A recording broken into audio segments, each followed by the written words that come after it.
Welcome to My View from the Piano Bench. We do this on Wednesday evenings here on my Joel Holt's Notes YouTube channel, in addition to Piano for My Friends on Thursday evenings. And sometimes that shifts around a little bit, and thank you for your tolerance with all of that. On Wednesday evenings, I talk about experiences or things related to making music or performing music or being a musician or something like that.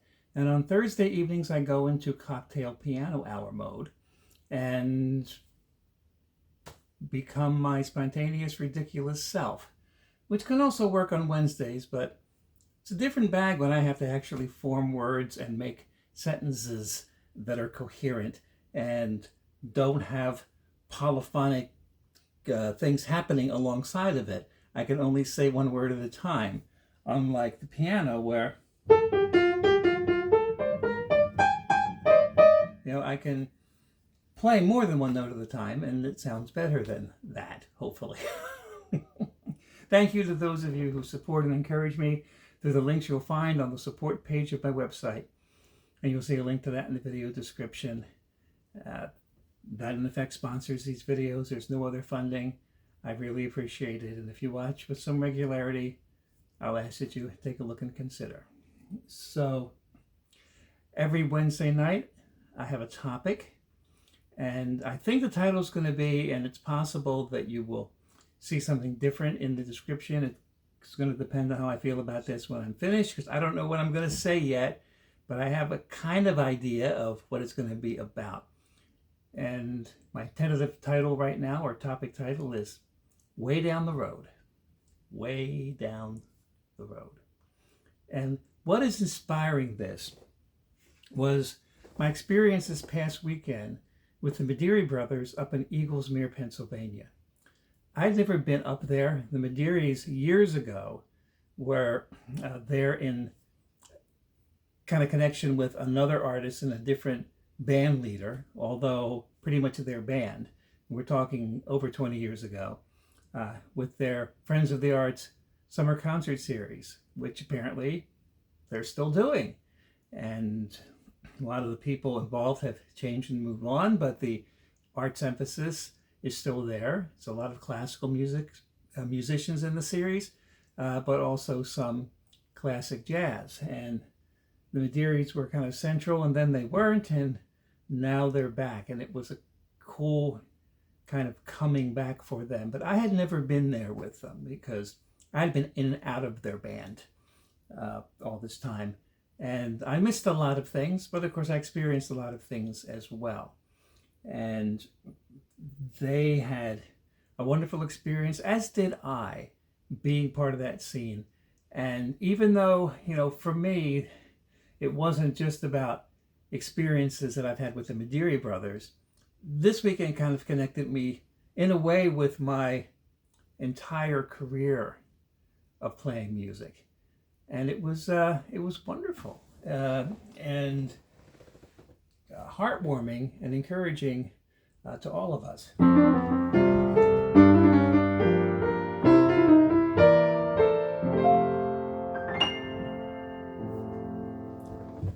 And when I use the phrase way down the road, I don't mean looking way down the road. I mean, at this point in our journeys, we are way down the road. Way down the road from where we started. There's still some road ahead of us, in all likelihood. I don't know what tomorrow will bring or what anything will bring, but there is certainly a sense with me, and I know I'm not the only one, that there are still mountains to climb. There are still tasks ahead. There's still things on the path for us to do. There's still things, looking at it in a providential sense, that I've been being prepared for the last 45 years of being a performing musician, right? Or however long it's been.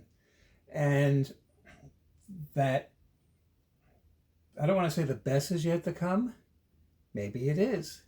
But then how do you judge what's best?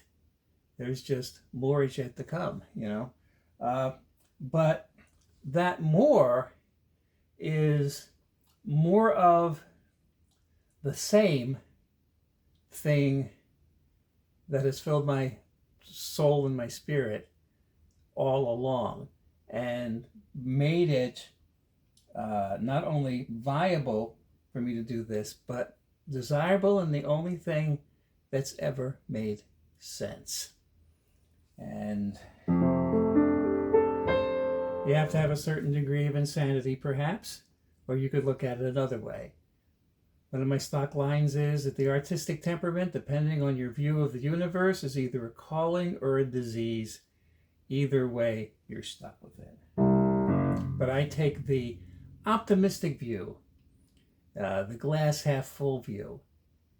Definitely a calling, what I'm supposed to do. And I've mentioned before that in my early 20s, I came to that realization that I'm doing this on purpose, not just by default.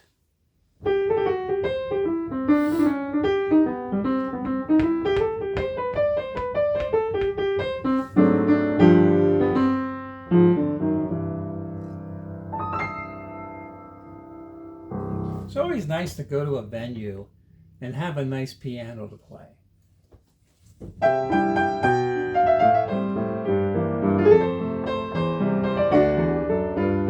Don't ask me to sing you a song because I want to keep my job. I'm an instrumental pianist, and it's, a bit of challenge is the wrong word.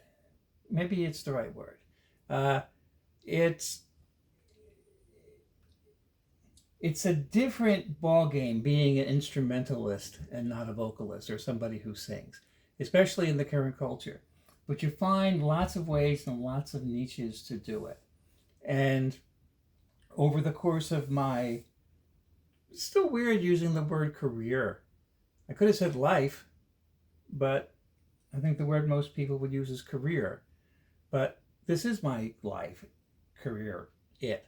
So over the course of my life, I've had all different ways to make that work, and it's been an evolution.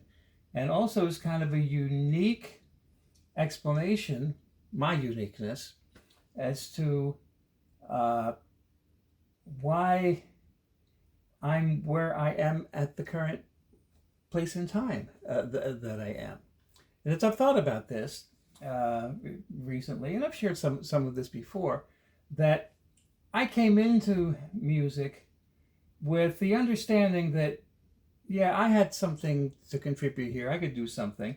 And the idea of this being about making a contribution and about what that contribution is and what that can potentially mean and how really wide-reaching in scope and reach it can be, that was all kind of evolving and being revealed to me or unveiled going along. But I've always felt that I had something to offer here, and that I could make this work.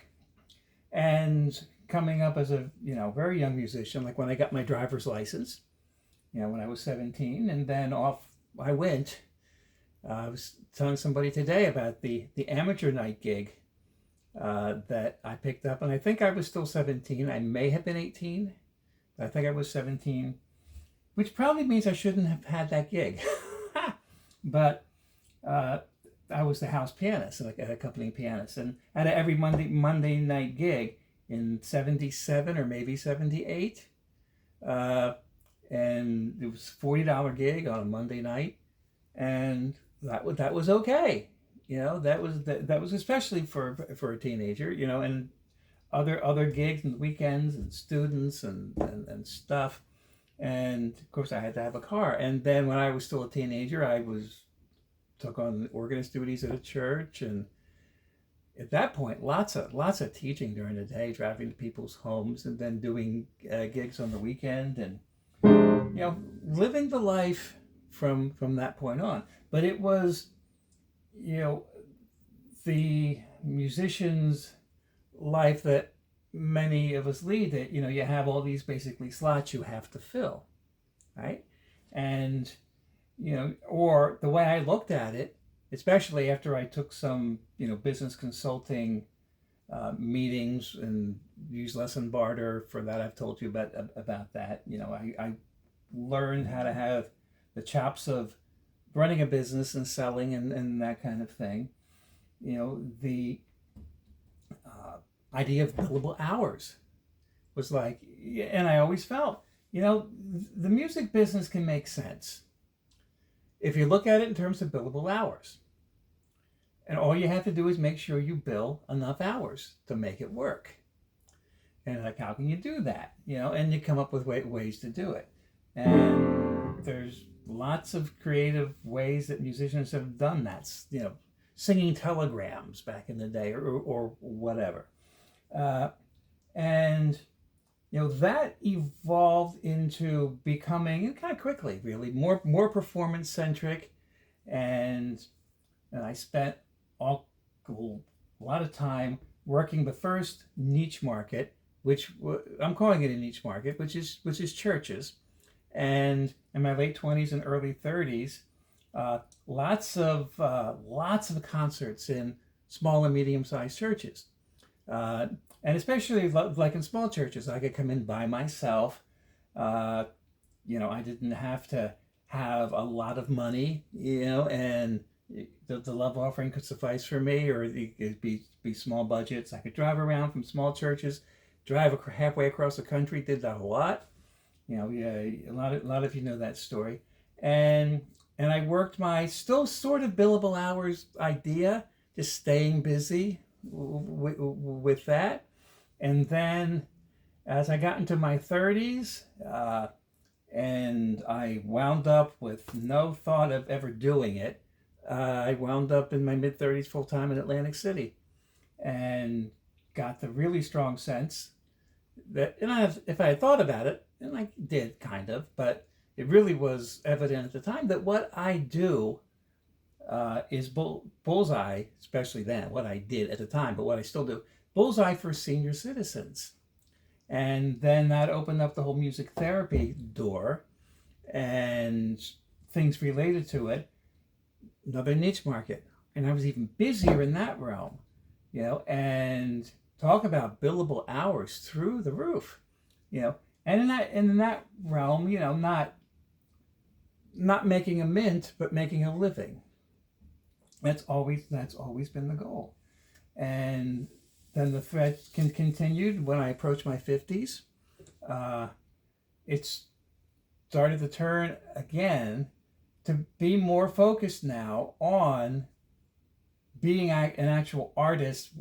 That's, if I'm playing to a niche market, I'm playing to the jazz audience, but I always try to reach, the broader, like, not just be the jazz musician that only hardcore jazz fans want to hear, and so basically out there more in the general public, playing public venues, doing that sort of thing. And then of course the mainstay happened, and all of that. And so I look at like the last 15 years as the gearing up of the public venue phase of the journey, and I mean, that's always sort of been, something it's always been something I'd be interested in, but now it's been the focus. The whole thing has changed, and it's not about billable hours, it's about making the connection wherever I am and allowing that to just develop on itself and grow opportunities. And I still, do the selling thing, and all of that. So all of that to set the template, that's been a long road, right? A long road. But there are, even though the Lazy Susan or the theater and around, has been moving, I have been also feeling a sense of continuity with all of that, and really felt that strongly this weekend, really strongly, to the point of just really just being grateful. It was a weekend of gratitude, and not just for me and the other musicians in their own paths. In particular, Jerome Palmadieri, very, very grateful. It was a wonderful weekend. But there's a little story, little shiny thing that just came up that what I just said, theater and around, reminded me of. Jimmy Lawler and Paul Madeira were talking about a concert we did, and it was something that actually I was able to arrange for the band. And this would have been back in maybe the 80s in Western Pennsylvania, where we coordinated, I think, with an educational institution, and we had a Madeira Brothers big band concert, and we brought some of the big band members, the core members, out, and then we hired local players out there, and they were talking about this bar that they went to at night, and I remember being there. I remember seeing it, but I didn't do the hang that apparently they did, because they were telling stories about it, and it was a rotating, revolving bar. So it was like a big round bar that slowly rotated around and eventually would make full circle. But the center of the bar did not rotate. So the bartenders, if they kept looking in the same direction, they would eventually see different people. They had to. That's one thing they were talking about. The bartenders had to follow people, and I'm sure there were markings on the inside, numbered stations or whatever, how they did it. But it was old and rickety, and every time that it moved, you kind of like did this a little bit, and it was just one of those little reminiscent stories, and there were a ton of stories. I'm just listening to it. But I've never heard of a situation like that. Have you? A bar in the round? Ha!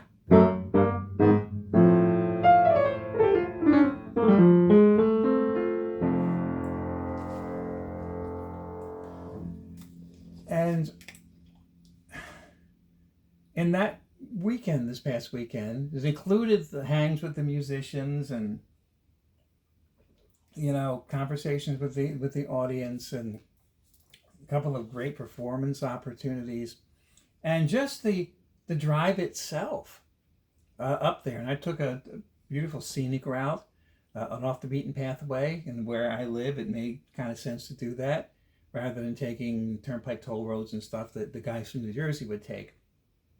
And the whole thing just tied itself to my whole path. And I realized, with gratitude, that way down the road, man, I'm doing that thing I love to do. And there is a other side of the coin, the dark side of the moon part, that it's like, gee, I could have done something normal. I could have done, something that would be, more of a financial gain for myself consistently over the course of my life, and the pension and the this and the that. But no retirement when you play music. You don't do it to retire. You do it because that's who you are, right? So, but then it's like, I could have, but then no, I couldn't. No, I couldn't. And then just little things just touch that place of gratitude.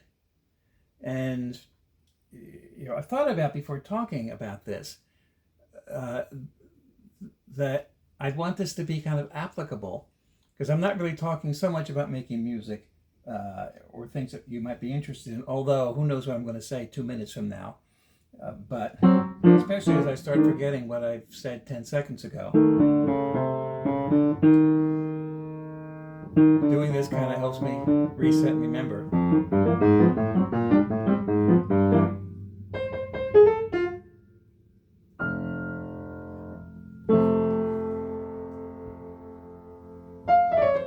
Thinking about, that I want this to be relevant, and I hope that you have found, if not in your work, but I hope in your work, really seriously, because that's like the place you spend so much time and put so much of yourself in, that you feel that you are plugged in to have made a contribution, that you're doing what you feel that you should do. And if you're a younger person, don't make your life say I can't say don't, because some people, this would be right for them to do. Yeah. We all are our own normal. But I want to say, from my perspective, don't just make it about acquisition and doing something that is total drudgery and a hatred to be able to acquire. And then at some point to have a whole bunch of money so you can retire. You have no idea what's going to happen 30 years from now, 40 years from now. So, try to live that life from here as much as you can. But anyway, I've been blessed to be able to do that, but also with a temperament that kind of supports that.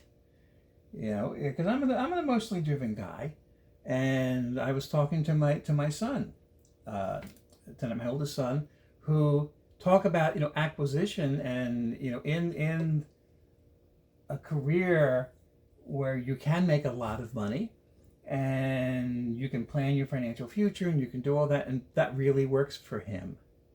That really works for him. And he is looking ahead, and he's in his early 30s. You might say going to mid-30s now, actually. Getting there. If he watches this, and he probably isn't, but if he does, he might bristle if I say mid-30s yet. But anyway, he is being who he is. And that's the thing that I'm proud of my kids, and the thing I've always wanted for them. Grow up and be who you are and figure out how to make that work. Because that's all their dad's got, and that's all the dad knows. So this is what the dad's going to tell them. Be who you are. Grow into that as an adult even more deeply, and then find your place being that person, right? So,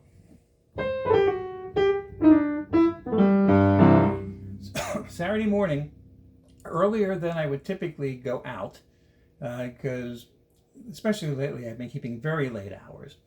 And then, when I am up in the morning, I'm opening the space practicing. But all that kind of went away since I had a long drive to get up to Eaglesmere. And we had an mid-afternoon sound check. So I had to get out of here in the morning. And I got about an hour north of me and stopped in a McDonald's. I wasn't planning to go to McDonald's. There's a Starbucks right across the road from McDonald's. And it's like, okay, this is an espresso day. This is a cappuccino day. I'm going to have this. I'm going to carry it with me all day. And Starbucks is my go-to place for that. But I'm feeling like the intuitive nudge to go to McDonald's. Let me see.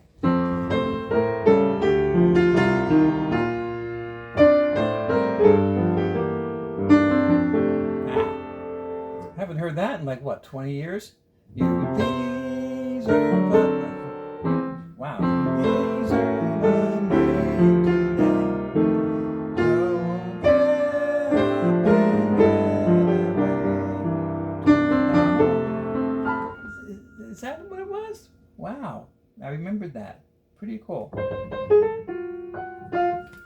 And I'm I've learned to follow those intuitive nudges. Don't think about it. Trust. So really, I want to go get a horrible hot caramel latte, which is my go-to there, instead of a nice cappuccino from Starbucks. All right, fine. Cappuccino's McDonald's, Doug. And I go in there, and I actually just got a new car, and I'm like, well, I don't really want to eat in the car, and I'm here when they're still selling breakfast sandwiches, and that never happens with my schedule. So, okay, sausage muffin with egg, hot caramel latte, cup of water, and then I get it and I stick it on the table. I'm going to sit there for 5 minutes, and I really wish I had my camera with me. I had my phone. I left it in the car, and I should never do that. I left it in the car, and it's I so wanted to take a picture of that and post it on Facebook, and it was just because it was what it was evoking was the memories of all those car trips, like the Midwest or whatever. And I'm out in the morning, and I've got this thing, and we're going to go drive and have the beautiful road and scenery, and then I'm going to play someplace, and all of that's just flooding me. Memories from decades ago, right? And it's just it just started right out of the gate, a weekend of gratitude. And if I didn't want to go back out to my car. I didn't want to break momentum, so I didn't. But I would have made a post on Facebook with a bag that had a sausage with muffin in it if I could find something, semi poignant to say. And from that point on, it was just man, the whole thing was gratitude.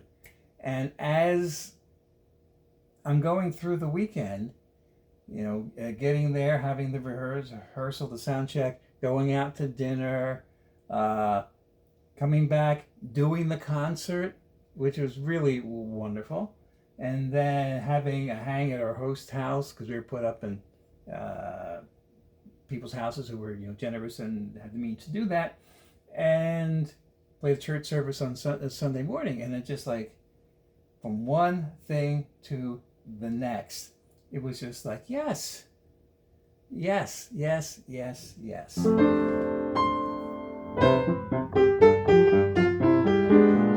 I don't know if they had bananas, but that wasn't what I was talking about. That's grammatically incorrect, right? Yes, we have no bananas. Is that proper grammar? I never thought about that question. Yes, we have no. So, do you not have? Are you out of bananas? Yes, we have no. But I guess that does work, right? I don't know.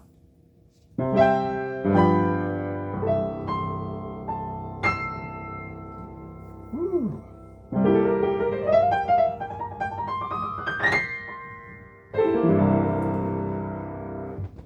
I had a little panic, just a slight panic, when I arrived at the venue.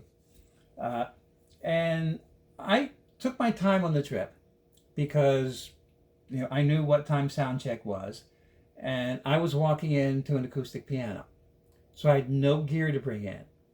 So if I walk in 10 minutes before sound check, that's fine.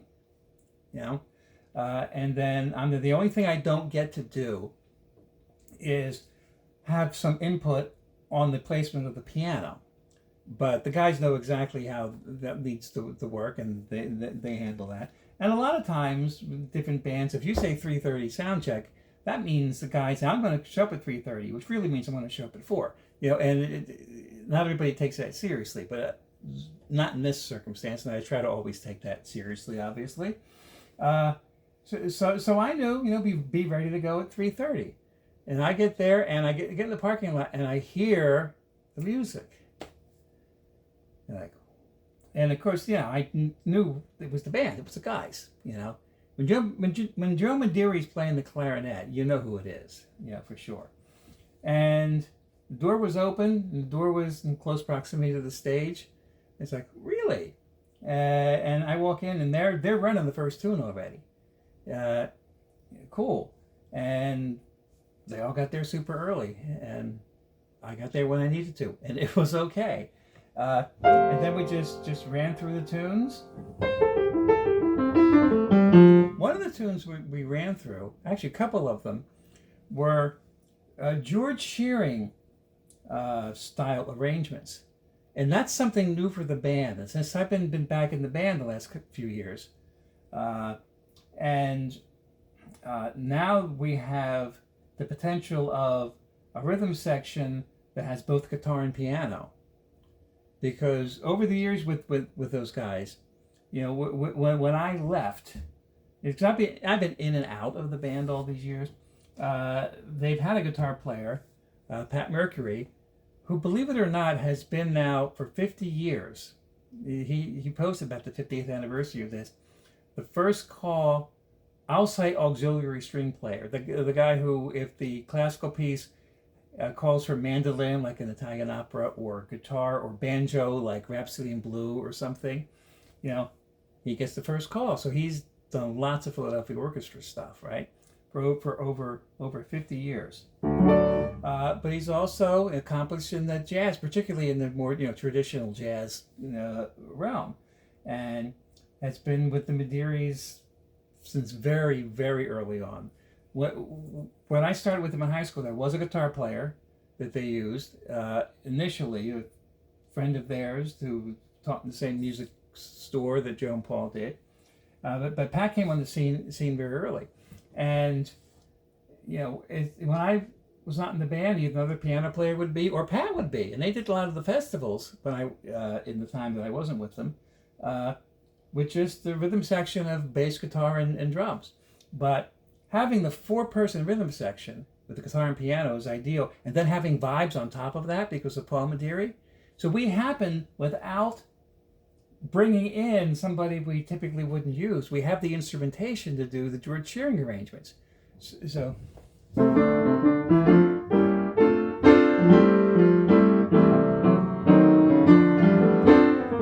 I'm just sort of making something up out of my head and messing it up badly.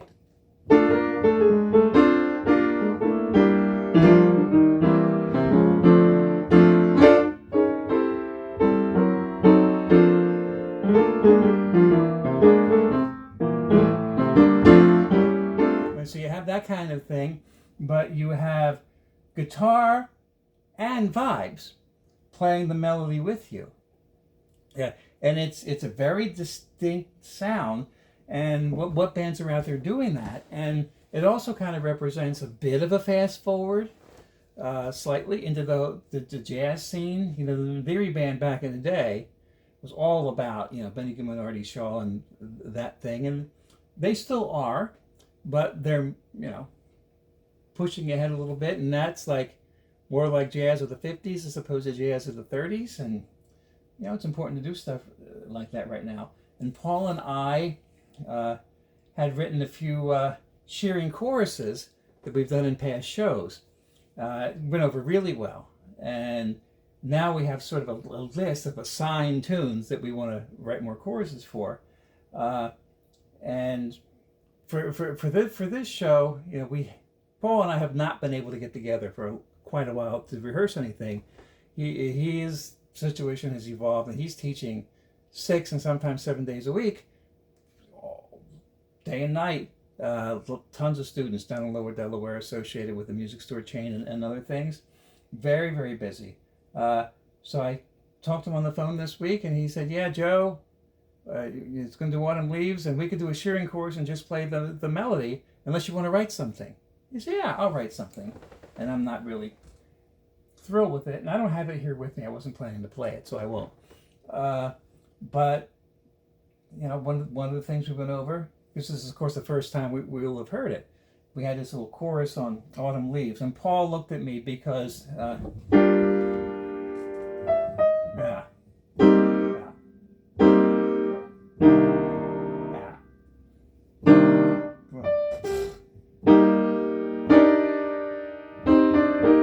Wow! I'm all over the place. Anyway, what I'm trying to do, because I don't even remember how that works in the key this was in. Anyway, it's a quote. It quotes "Stranger in Paradise" out of nowhere in the middle of this nice, you know, little Shearing chorus. And Paul's like, "Yeah, I had to do that and ruin it." Didn't ruin it, Paul. It's kind of cute. Yeah. But we hadn't heard it, right? So we got to run that. We got to run everything, and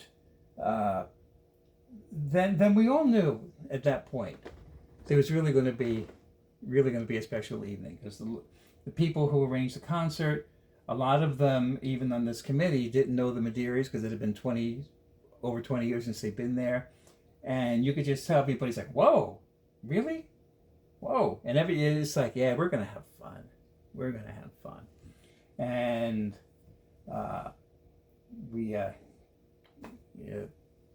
taken to a nice little place in town to have dinner, and we go back to the concert. And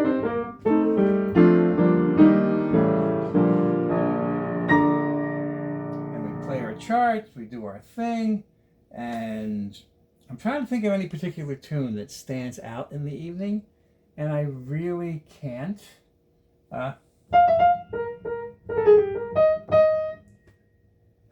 So I'll just talk about my solo feature, because that just reminded me of it. Yeah, right. And didn't I talk about the tune "I Could Have Danced All Night" last week? I did that knowing I was planning to play that as my solo feature for this concert.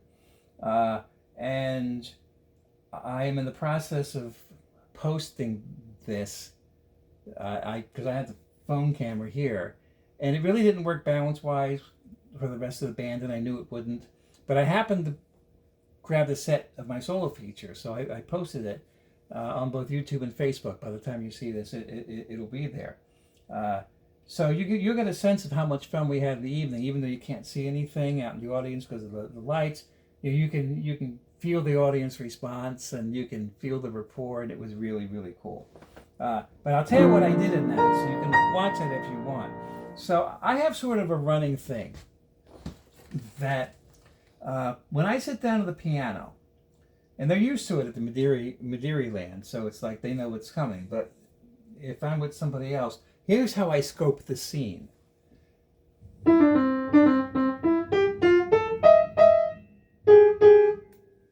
You know that reference? From the old Warner Brothers cartoons.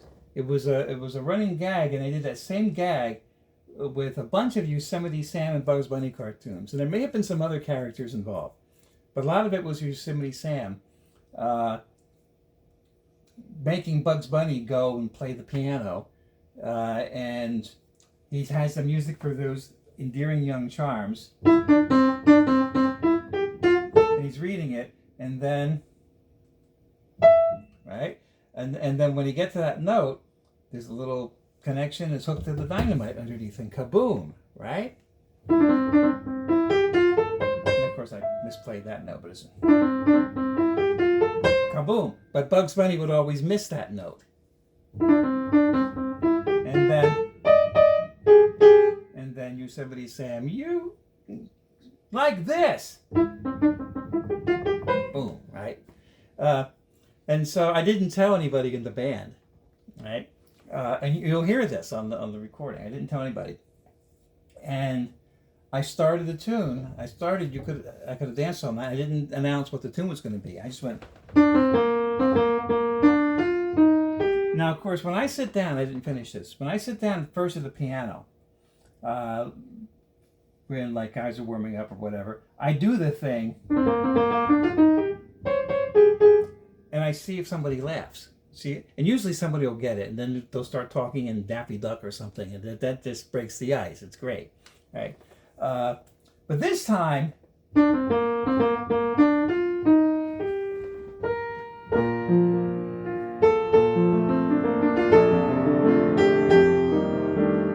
usually don't scheme things, but I think that band brings out the scheming in me, especially in terms of playing, performing.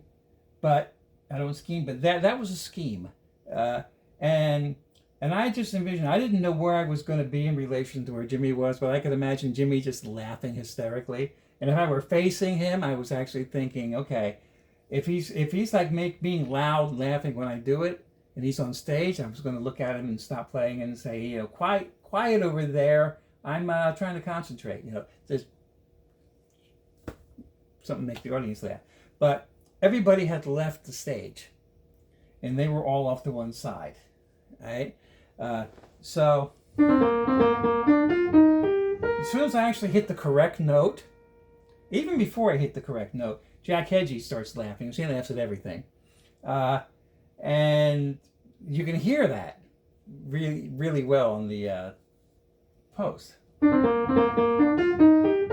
then when I played the actual correct note, Jimmy Lawler is so quick. I hired him as a comedian. Some of you know this for a recording I did 20 years ago that I reminded him about that he forgot about. And I was playing it for him. Did I do that, Jimmy? And he's like, I was funny. Yes, you were funny, Jim. But anyway. By the time I played the second note, he was right on it. And I don't know where he was or if he had a big drum with him or something, but you hear this boom. So he was doing boom. He did the sound of the explosion, which I ignored at that point. But when you hear like this big thud, that was Jimmy being in the cartoon. But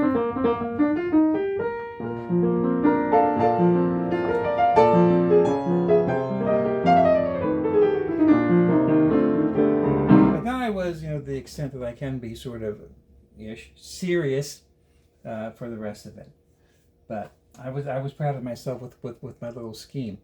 But that's a good documentation when you get to the end and you hear, how much love was in the room. of the experience that we have on stage.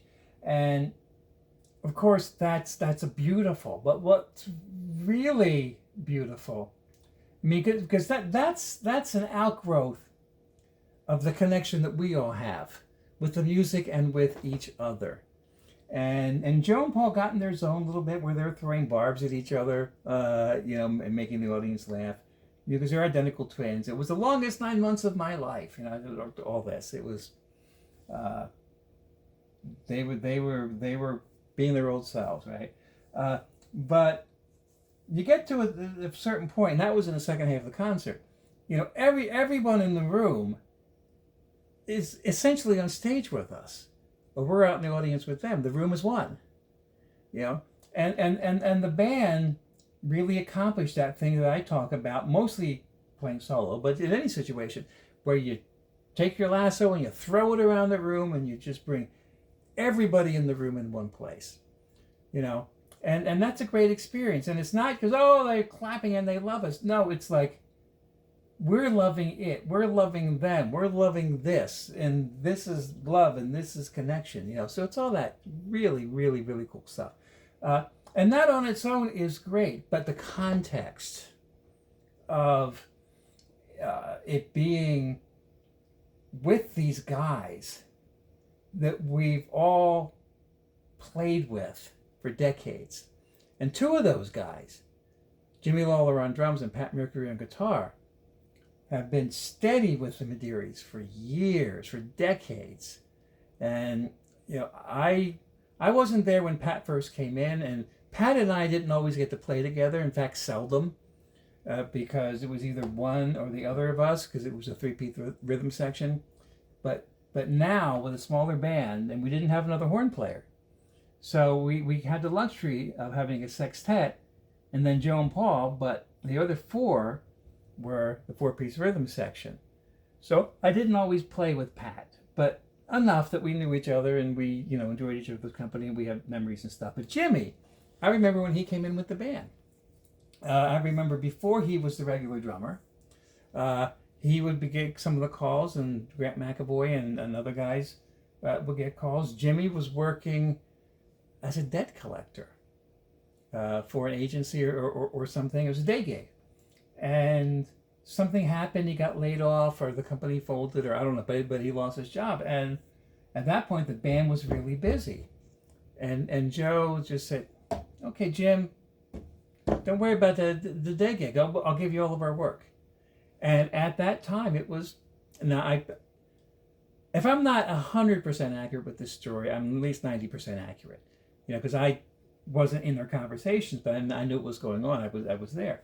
And Jimmy didn't have to take another day gig because he was now a full-time musician, and which he was before, with Chris Suey Band years ago in Atlantic City. And he could have done that anyway and network with other bands, but Medeiros gave him that opportunity right then. And then it was Jimmy.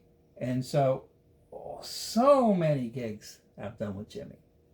And I mentioned that 20-some years ago, I hired Jimmy as a comedian on a CD recording called He's Stepping Out, which is still on Spotify.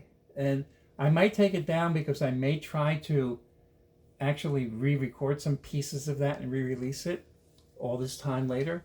But yeah, you listen to some of those tracks and you'll hear Jimmy, comic genius, really. Comic genius. Hanging with Jimmy, hanging with Pat, hanging with Jack Hedgie, who's, they're all gems of people and great musicians. And I think we were sitting having dinner in the restaurant before the concert. And I'm looking at Pat, and Pat's the oldest of us. Pat's a retired school teacher. And Jimmy is... I'm a couple years younger than Joe and Paul. Jimmy's my age, either a year younger or older, I forget. So we're all in the same ballpark. But I'm looking at Pat, and it's like, how do I put this? It's like, he looks the way you would expect him to look at the age he is. Which is different than when he was 30, right? And that's true of all of us. I have lost so much hair. I really shouldn't be doing this anymore, but when I grew my hair long, which I never did until I was in my 50s, early 50s, and then it's like that was a season. I never had long hair, and I never intended to get super long, but it was sort of working, and it was much more full than this and longer, and I was able to style it, and it's just like I didn't do the ponytail until it got really out of control, and it's my youngest son would say, because the long hair kind of is not, it's not the standard look that somebody like me would have. Me meaning the kind of culture I represent, the music I play, the kind of person I am. Not typically this. And he said, once people get to know you, your hair is kind of like your mascot. He says, yeah. And so like I'm going to keep my mascot as long as I can. But if you see pictures of me from before, it's like, okay, this is showing my age. And I think Jimmy's had like a knee replacement, and it's just normal stuff, right? And it was so poignant. Like the poignancy of a stupid sausage McMuffin sitting at a McDonald's. The poignancy of sitting around the table with these guys, and we've done this. And we are doing something that is pure joy for us. And we are way, way down the road. And it's like still crazy after all these years. I thought about a title like that, but that's kind of overdone. And you don't want to say crazy. What do you say? I remember a minister, a friend, who's actually older than I am by maybe going on 20 years. So he's well retired. But like 10 years ago, I remember him preaching a sermon, and he called it Still Christian After All These Years, right? Or in the church we played on Sunday morning, the minister had the sermon, Mamas, don't let your babies grow up to be Christians. Mamas, don't let your babies, however that goes. We didn't play that song, by the way, but it was just like a validation of being able to live that life, and we're all doing the thing that we understand we're here to do, and we've all committed ourselves to it. And so after the concert Saturday night, it was a sleepy town. There was nothing going on, and so not like the festivals where they're, some of the guys in the band would just be up at the bar doing the hang all night, right? And like closing the bar. One particular guy in the band, who I won't name, but he wouldn't mind Jimmy wouldn't mind if I said his name, right? But closing the bar, because he loved the hang. Now, back in those days when I did the festivals, I avoided the hang, and it was to my social detriment for sure. And so, I surprised the guys when I came in the house. I didn't go right to my room and, they were drinking bourbon. Sure. It's like, Jimmy, what? Says, well, and I was able to use my typical line. I can't believe I'm saying this here. But, like musicians drinking on a gig is kind of like a given almost with a lot of musicians. Remember one sax player I work with down here, he has his little cup holder on his mic stand. There's always a beer in it. And I remember taking a picture and putting it on Facebook. It says, I finally understand what the purpose of a mic stand is, to hold the beer, right? But, I can't deal with a diuretic and make it through a set. So I can't drink on the gig. So I just said, I can drink after the gig. But I never came to the bar because I never did that hang. So, but then being there, right? And, telling the stories and the whole thing. And then the next morning, doing the church service, telling more stories, wonderful thing. So when we did the church service on Sunday morning, we didn't do an actual church concert. It was like we had a couple places to play in the service, like the offertory and the prelude and the postlude. And when the saints go marching in was the prescribed postlude, which is not something the Bandiri band would typically do, but it was prescribed in that case. And so we did, and we made the most of it for sure. Just a closer walk with thee was, I think, during the prelude.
Got something in my throat here. Just a closer walk with thee.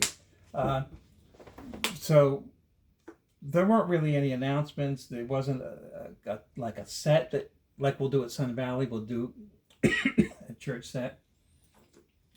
No, we'll do a church service, so there might not be a lot of talking, but in some of those festivals there would be a Sunday morning gospel. So I actually posted one of the tunes, which you'll find on my main YouTube channel, the Joe Holt Notes channel, from our gospel set at Pismo back in January. I Want Jesus to Walk With Me. Is that the one? Yeah. And I posted it primarily because I just really love Joe's solo. And he just took it and he just, ran with it. And it was kind of classic Joe Mediri. And it was great. But, we each had, I probably have talked about this before, and I could probably make a video just about this. But I'll talk about it for a second. We were both involved, considerably in our respective churches when we met as teenagers in high school. They were in a Lutheran church. I was in a Presbyterian church. Both of our churches were, theologically conservative versions of those two stripes. So they were, not conservative like don't drink, don't smoke, don't go to movies, and cut your hair and all of that. But theologically conservative. But somehow it happened that Joe and Paul, they did it first, and they were 2 years older than me anyway. They put together a little kind of Dixieland style band that would play hymns in the service. And I would go and play with them. And I didn't play piano at first because there was another piano player. You know what I played? This is the only time I ever did it. Trombone. Not very well. But somewhere there's a cassette tape of me doing a tailgate trombone. It's kind of thing. And it was funny because it's Paul who became the trombone player. But he started out as a trumpet player. And I was never a trombone player, and trumpet was my double. So why was I playing trombone? I don't know. But then eventually, whatever changed about who was playing piano, then I would do that too. And then it's like, well, if they can do it there, I can do it in my church, and Joe and Paul can come over and help me, And so we had, I don't want to say stodgy, but even though it was theologically conservative, it wasn't culturally like, you're not allowed to play this kind of music. And the minister, very old school guy, and he was a tuba player, classical tuba player. But I could write him the bass lines. Boom, boom, boom, boom, boom, boom, boom, boom, boom, boom, boom, boom, so he would be our tuba player. And I think I played trumpet, and I think Paul might have played drums. I don't know. And so we had our church band thing, you know. And when Joe would talk about that on mic, he would say, "And that's where we learned the meaning of excommunication." Yeah.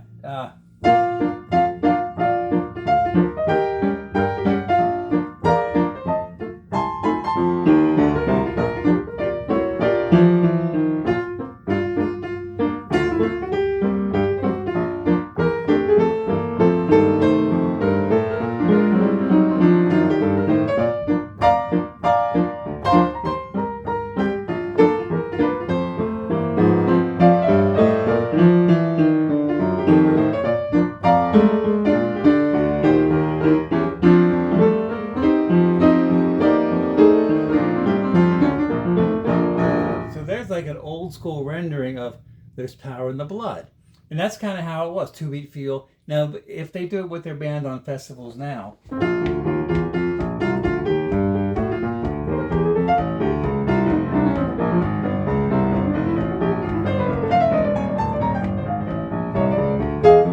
however, I just got a little distracted there.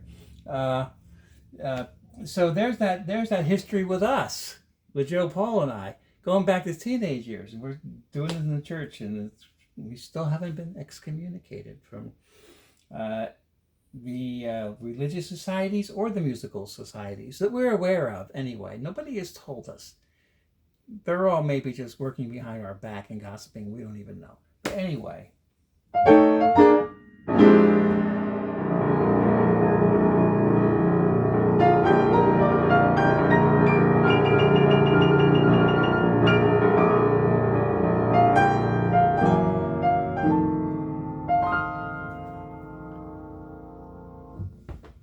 So what a lovely weekend. And I was just so like taken with being there that I made the ridiculous decision of leaving after the only person I didn't leave after was Jimmy and his wife Teresa, because they actually got a room at a hotel, whatever, and stayed an extra day, right? But I just had to sit in the coffee shop and get my book out and do my little planning thing, and because I hadn't done that in a couple of days, get myself organized and go out to the lake and sit there. I should post a picture of the lake up there, beautiful, and then take my time, and because I had a 5-hour drive and change home. The rest of the guys had 3.5 hours. So I did the ridiculous thing of like leaving 3 or 4 hours later than everybody else to begin with, having a 5-hour drive and change, a longer drive, and then my cell phone all of a sudden decided to reject the charger. It's like, it's the one that I'm recording on. With an Android and an iPhone. Or I do now anyway. That's a long story, or maybe not. But anyhow, and it's like, moisture in the thing, alert, foreign object, take it out. And I couldn't get it clean. Like, okay, I can't drive straight home. I'm out here in super rural Pennsylvania. Am I going to pass through a town on a Sunday afternoon where there is a Verizon store? And I did. In Muncie, I think it is. And, late in the afternoon, no one there, walk in the store. And then my phone decided to work. So I was able to replace my iPhone instead. But when did I get home? Like midnight? But I wasn't in a hurry because, all this time after, I'm feeling the exuberance and the validation of being in the place I'm supposed to be. And I can't think of a much greater blessing than that. And I wish that blessing on everyone. Find that where you can and be grateful for all things. Gratitude in general opens those doors and begets more gratitude. But I think I'm going to stop. So thank you for letting me share these experiences. I didn't know what was going to come out of my mouth. I never do. And I'll trust that I didn't completely fall down and go boom, like boom. You'll hear on the YouTube video of I Could Have Danced All Night, if you want to look for that. Thanks so much, and see you soon. Maybe tomorrow for Piano for My Friends. Thank you.